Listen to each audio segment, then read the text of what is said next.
Good morning and welcome to BJC Mitzvah Day number 146, part 3, using the Sefer HaChinuch. A Mitzvah Day keeps us on its way. The obligation to burn meat of kodashim that became tamei, found in the third book of Vayikra, Parshas Tzav. The Chinuch continues his digression from the laws of the mitzvah and discusses items that are disposed of by way of burial rather than through burning. Tangentially, we will write a list of the prohibited things that are to be buried. These are kodashim that died before they were brought to the temple, regardless of whether they were consecrated to be brought as offerings upon the altar or consecrated for the upkeep of the temple. In the case of kodashim that aborted a fetus, the aborted fetus must be buried. If it discharged an afterbirth, the afterbirth must be buried.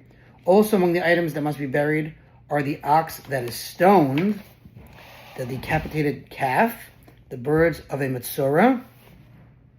Right, those were the birds when a person spoke Lashon Hara, got certain skin disease, a spiritual skin disease. He would bring birds for as part of his atonement. The shorn hair of a Nazir who became tamei, became impure. The unredeemed firstborn male donkey, meat cooked with milk, and chulin, which is unconsecrated animals that were slaughtered in the temple courtyard. All those have to be buried. These laws and the additional details of this mitzvah are set forth in Tractate Pesachim and at the end of Tractate Temura.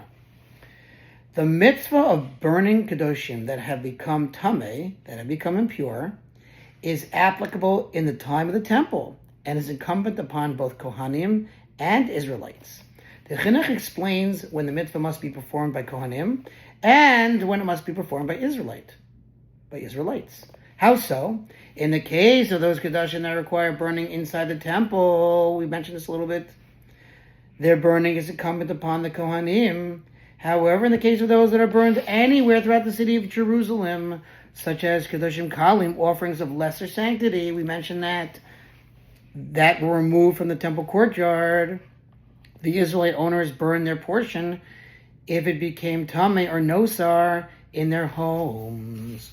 One who transgresses this mitzvah and does not burn tamei, impure sacrificial meat, or nosar that he has in his possession has violated this mitzvah obligation. My friends, that concludes this mitzvah 146 to sponsor Vision Mitzvah, and we do appreciate your sponsorships. It's been a little light on the sponsorships. We do appreciate them. 36 for 100 for the gold. God bless you. I'll see you tomorrow.